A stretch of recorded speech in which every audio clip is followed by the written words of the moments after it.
Hello and welcome to Maths with Jacob. This lesson will focus on frequency distribution table. Sometimes we need to gather data which could be in the form of numbers.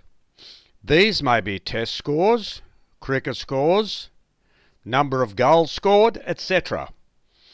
In order to gather useful information from such data, we can arrange the numbers in the form of a table. This is known as a frequency distribution table. Let's look at example 1. The following are test scores out of 10 for a class of 20 students.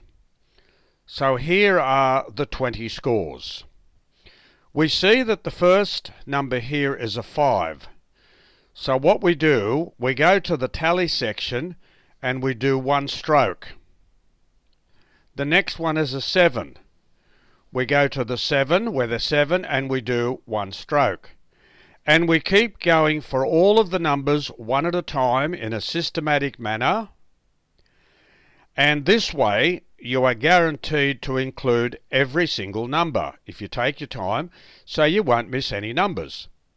What we have here is an easy way to do the counting once you're finished. For example, once you have 1, 2, 3, 4, that makes 5. So there's a bundle of 5.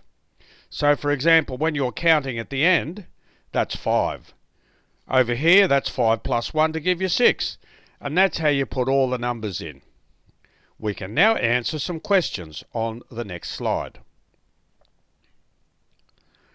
The first question is, what is the range of the scores? Well, we see that the highest score is 9, the lowest is 4, so we have 9 minus 4 is 5. What score is the mode? Okay, now the mode is the one that occurs most often. We can see that 7 is the one that occurs most often, so the answer is 7. What percentage of students scored at least 6 marks? So at least 6 marks means 6, 7, 8 or 9. So that gives you 4 plus 6 is 10. That's 12 altogether scored at least 6 marks. So 12 out of 20 times 100 over 1, that gives you 60%. For the next example here we have, why is it useful to represent data in the form of a frequency distribution table? And the answer is, the data is represented in an organized manner. This makes it easier to answer questions and draw meaningful conclusions.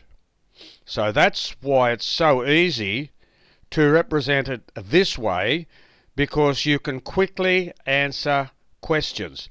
If you leave it this way, it's not quite as easy to see what's happening.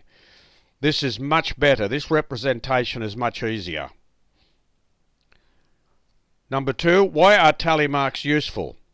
And the answer, tally marks allow us to count each individual score in an easy and systematic manner. And I've mentioned that before, and that's the reason that tally marks are so useful.